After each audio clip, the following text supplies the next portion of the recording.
Amla candy ఎలా prepare చేయాలో ఒకసారి చూద్దామా. ముందుగా 1 కిలో ఆమ్లా తీసుకొచ్చి చక్కగా వాష్ చేసి తడి లేకుండా చక్కగా తుడుచుకోవాలి. అవి మనం ఇడ్లీ ఉడికించుకున్నట్టు ఆవిరి మీద ఉడకపెట్టుకోవాలి 20 మినిట్స్.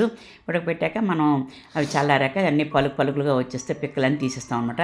తీసాక 1 కిలో ఆమ్లాకి 1/2 కిలో మనం పటికి పంచదార వేసుకోవాలి.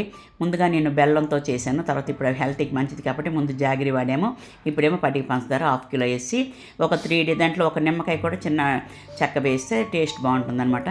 వేసుకొని 3 డేస్ అలా ఊరబెట్టుకోవాలి. తర్వాత ఊరాక ఆ ఓటంతా పక్కన పెట్టి ఆ ముక్కలు తీసి ఒక 3 డేస్ బాగా డ్రై అయ్యే వరకు మనం ఎండలో పెట్టుకోవాలి.